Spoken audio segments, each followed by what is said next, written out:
Statement from Coach Schlossnagel, if I can remember his name.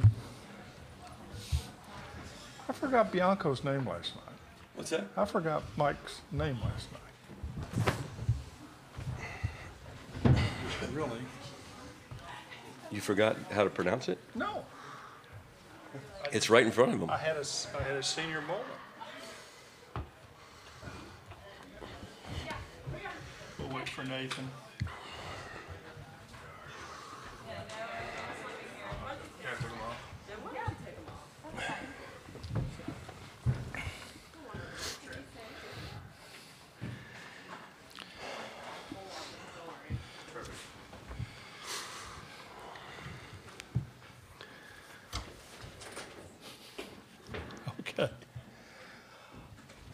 Okay, I've made all the other announcements. We'll start with a statement from Coach Schlossnagel. Thought it was a great ball game. Obviously, Nathan was just outstanding in every sense of the word. Coming back on short rest, which is exactly what we needed, and we got enough timely hits. You know, we had chances to break the game open many times, and either had a base running mistake or they made a pitch or, Boast hit that ball really hard to right center field that the center fielder ran down. But we'll take it. Congratulations to Notre Dame on just an unbelievable season. Link Jarrett, can't say enough about the job he and his staff have done. My first year of college coaching at Clemson, 1993, he was playing shortstop at Florida State. So really happy to see him doing so well. So best wishes to the Fighting Irish. Okay, we'll start with questions just for the student athletes, and why don't we start back here with Mitch, Mark? Mitch Kutcher, CWS 247. Nathan, how were you able to rebound from a rough start in Game 1 and have a strong outing today? It was tough. It was for sure. I'm not gonna lie to you. After Friday, I felt just terrible. Like I let my team down. But to come back and to have Coach give me the ball just 2 games later. All that confidence just flowed through me, and to know that they trust me and that the players trust me behind me. All I had to do was believe in myself, and that's what happened, and had some success today. Okay, Olin? Yeah, Olin Buchanan, Texags. Nathan, what was the conversation like with you and Coach when he told you that you were going to be starting? Yeah, he just told me straight up. He was like, "When do you want to go?" And I told him whenever. He's like, "Well, we need you tomorrow," and that was yesterday. So he told me I was going today, and I was like, "Let's do it. Let's go. I want it." Just to kind of redeem myself and to know that he trusted me to give me the ball. It felt amazing, and to know that my guys behind me believed in me too. It felt amazing. Okay, right down here. Ryan Broniger, Texags. Nathan, when did you know that you had the sinker going like it was? And then Trevor, when you're playing defense behind a guy that's sinking the ball like that, are you anticipating all the action you got at third? Yeah, right from the start in the bullpen when I was down there with Troy, I was getting really good to my glove side and to my arm side, that sinker. I knew if I just gave it a shot, what I've been doing recently is just kind of starting it outside and then it's becoming a ball and starting it inside and become a ball. But if I just attack the middle, trust my life, throw some strikes, I know I have a shot, and I know these guys can work behind me. Yeah. I mean, he was doing a great job of locating all 3 of his pitches, or 3 or 4, whatever. I mean, I would look up on the big screen and just see guys just completely swing over his sinker. You know, he was starting in the right spot and was finishing the right spot. So they obviously didn't have fun with it. It's fun to play behind that because, I mean, you're going to get a lot of rollovers like me and Cole did today. And we know he's on. We're going to get a lot of plays, and I mean, the whole team's feeling good when Denver's going. So, Zach Taylor with WTAW. Nathan, how much in your scouting did you know about these Notre Dame hitters? It seemed like they were pretty aggressive early on. So, how much did that factor in when you were facing them today? I didn't know too much about them, but just in the little scouting report, I knew we talked about it, that they were going to be on swing and they're going to be aggressive on the base pass, and they're going to be. Yeah, they're out to punch you right in the face. But if you just attack and let them swing over my sinker and stuff, I know that I was going to have success, and that's what happened today. Back here. Ben Peck, KAGS. Trevor, Coach talked yesterday about how if y'all could get, a nice pitching outing like Nathan gave you guys, it could potentially really help the offense just kind of get back out there after a quick inning, quick 3 outs, and get in that rhythm. Is that something you feel like with the guys did kind of help your offense, especially those, 3rd, 4th inning? Yeah, 100%. Like, when Detmer's out there rolling and we're spending 5 minutes on defense, I mean, it saves a lot of energy, and you just get right back on them and keep the pressure on Notre Dame, and that's what we did all day, and I think that's what helped us be successful and get the win. Okay. Any other questions for this? Yeah, back here in the back. I can't see. Yeah, Pete. Pete LaFleur, College Baseball 360. Question for either of the players. Obviously, Coach has been here a lot and has navigated the losers bracket and whatnot. Can you just tell us how the past few days have gone for you guys in terms of approach, handling the pitching, and do you feel like his experience kind of transferred over to you and gave you confidence? Trevor, you start. Okay. Yeah, I mean, we just talked about, a couple days ago before our first elimination game that we're just going to win one game at a time and don't let the Aggies win one. And, I mean, at this point, we're on 2 one-game win streaks, and we're feeling good and confident and ready to take on OU again. Well said. That's all I got. Okay, here in the back. Okay. Brent Zwarneman, Houston Chronicle. Trevor, Coach talked about how important it was to play a clean game. Y'all got that one out of the way early and then did play a clean game. And how redemptive was it for you, even though it didn't hurt you, to hit the home run, and what did you hit? Yeah, just first batter for them. Just came out of my legs a little bit and went under my glove. And then I was like, all right, so what? Learn from it. Just got to stay down, stay on my legs.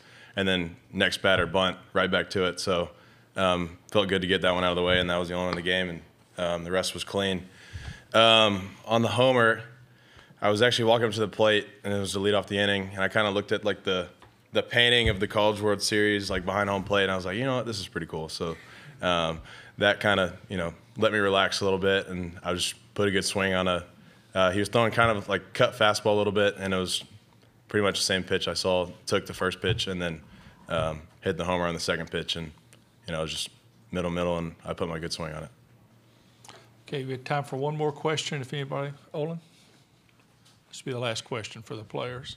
Olin Buchanan, TexAgs. I wanted to ask you, Nathan, just can you tell us what it was like Friday for you, Friday night, and then into Saturday after, a hard day in the first game? Yeah, as I said before, it really was tough. When I came out after that game, I just felt so little, and I felt like I let everyone down. And I'm not gonna lie to you, I went in my hotel room and I cried, and I just didn't know what to do. I felt lost. But my good friend Micah Dallas, he texted me that from one game, it doesn't define me. It doesn't define me as a person, and baseball doesn't really define me as a person. It's all my worth is through God, and I just prayed to Him that night. And he just told me that that's not my story, and he's got a plan for me, and that one game wasn't it. And sure enough, I just had to trust in His plan. I know He had a plan for me, and had success today, and it was awesome, great feeling. Guys, thank you. Congratulations. Thank you we'll very see much. you again. I guess we do see you tomorrow, right? Okay. I messed that up yesterday too. Yes. Thank you. Thank you. Okay. Thank you, man. And we'll start again with, we'll start here with Ryan. Ryan Bronner here, TexAgs. Coach, did you have Moo Menifee diving for an out on your bingo card today? No, I didn't, but I had the pitch before. I looked back at Coach Yeski and I said, we can pick this guy off. He's not paying attention to what's going on. And normally, they're not looking to run, but, Menifee's, his pickoff move, it's a weapon. So you'll see us do that every now and then. We're trying, obviously if the guy's running, but it's also if we're trying to steal an out. And it wasn't the most beautiful rundown, but, Moo, he got it done, and then we had to take a timeout so we could clean up a little bit. Olin? Olin Buchanan, TexAgs. Jim, why Nathan? Well, I just felt like, he'd only thrown 44 pitches. I didn't like the matchup if we were going to throw Prager. You want to be left-handed. I mean, OU's a great team, whether you had a right-handed pitcher or a left-handed pitcher, but I think you'd rather be left-handed against them as much as you can. And obviously we want to win and stay here, but also I'd like to win the thing. And I felt like if we're going to have a chance to win the College World Series and pitch deep and still be playing on Sunday or Monday, Detmer was going to have to pitch twice, and the longer we waited to start him, the less likely he would either be able to do it or he'd have to do it on even shorter rest. So the fact that he had only thrown 44 pitches on Friday gave us an opportunity to do that, and him being a sinker ball guy, usually those guys, sometimes can be a little bit better on a little bit shorter rest. And so that was the thought process. I honestly didn't think we had an option. I thought that was the only option if we were A, going to try and beat Notre Dame, and B, try to win the College World Series, which we're a long way from that. But do you understand what I'm saying? Like, if he's going to pitch twice, we needed to get this, or 3 times in the series, we needed to get the middle one over with. Okay, Mitch. Mitch Kutcher, CBS 247. Coach, what was the issue with the mound in the 7th inning? Yeah, I think, no disrespect to the grounds crew. I think the mound's been an issue throughout the course of the week. I saw, is it Preston Johnson? Is the pitcher for Ole Miss last night? That Brandon Johnson. It fell down. Our guys were complaining about it. I think it's really dry. There's some holes. I don't know if there's different clay or something, what's going on, but it's been an issue. Okay, Zach. Coach Zach Taylor, WTAW. When you look at the 3 games that you guys have played so far, would you say that this was the best defensive effort that your team gave so far? Sure. Yeah. We had we punched out 8 guys. Obviously, Trevor had a really nice game. Nobody's asked yet about the Menifee first and second, nobody out, and we get the 5-3 double play. So yeah, I thought it was our best game. Certainly wasn't our best base running game. There was a few things there. Some I'm okay with, some I'm not. But I thought, it was our, in terms of pitching and defense, by far our cleanest. We walked 2 guys, and hit 1. So I thought, we did a better job of limiting free bases. Kendall Rogers, D1 Baseball. Jim, I know you kind of feel like you have unfinished business, but to get in college baseball's Final Four in year 1, that's a pretty high bar. Yeah, it's pretty awesome. Super proud of the kids, how far they've come from, not just the beginning of the season, but, this time last year, we didn't have a coaching staff.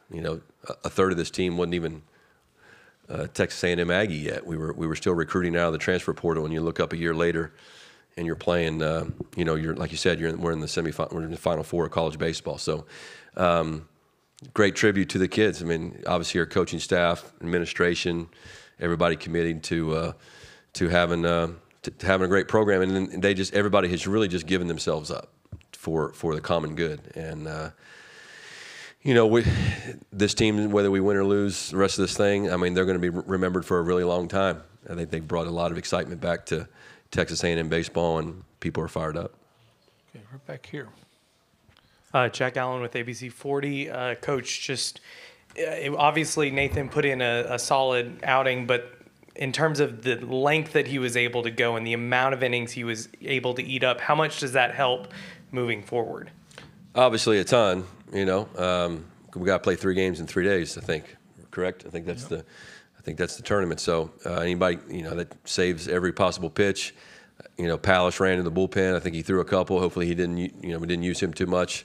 We're certainly going to. Now we're at the point where, Dallas has pitched. He's not obviously going to be able to pitch anytime soon. Detmer's obviously done for a while. So this is that point that every college coach talks about all year long, where now you need something from somebody that you haven't gotten, right? Whether it be a Prager, whether it be a Wyatt Tucker. Some other guys down there, Will Johnson, are going to have to give us extended length to have a chance, and we're going to have to score against a great team. So all I know is our guys, we've been backed in the corner all year long, especially with our pitching situation, and we just keep fighting. So I know it sounds cliche, but that's all we can do. But Nathan definitely gave us some breathing room by going 7 innings. Okay, Molly, who you got? Oh, Brent. Brent Zwarneman, Houston Chronicle. You've seen the passion of this place. You had seen it before. Is it hard for you to believe that you now have half of the Aggies College World Series victories in their appearances in history? Yeah, I don't think much about that. I don't know the past history. I know that the program's been awesome. I respect how hard it is to get here, right? So Coach Childress had a phenomenal run. 13 straight trips to the NCAA tournament. I hope I'm able to be a part of that for the next 13 years, and then 2 trips to the College World Series. And we know, the way the ball bounced against TCU a couple times could have been 4, and that completely changes things. So it's so hard just to win a game, much less a game in the College World Series. So I'm super respectful of how hard that is, and obviously, we have a university that's committed to winning at the highest level, and we're all hired for a reason, and that's to get here and win here. And that's easier said than done. You don't just get to throw money at something and twinkle your nose and have it happen, but you just want to be in position every year. And then if you're in position every year, then the way the ball bounces, you get a great pitching performance like today, who knows? You can stay here for a long time. Okay, last question for Jim. Ben Peck, KAGS, Coach, that second inning, top of the second inning where, got the call strike looking and then the base running mistake, it seemed like that could have potentially been a momentum change in the game, but obviously your guys responded well. Just did you say anything to the guys? And if not, just what pleased you with how they kind of responded to that situation? You talking about when Bo's at second base? Yeah, I mean, we thought we had something on the starting pitcher. He actually did exactly what I wanted him to do. I think that was the first time, at least on video all year long, that Simon, is that what you say? Simon, it's the first time all year long, at least on video, that he's run that little inside move. Normally, when he doesn't look at second base, he pitches. And so we talked about in the scouting report, and he did exactly. So they got us. So, that's a baseball play, and those things happen in baseball. We was 1 out. We had just punched out. We're trying to get to third base with 1 out, and we want to play offensively. I didn't think that was a reckless play. The fly ball tag up, that whatever that happened there, that was. I'm way more upset about that than the attempt at a stolen base. Jim, thank you. Yeah. See you tomorrow afternoon. All right. Reminder that the locker rooms are closed.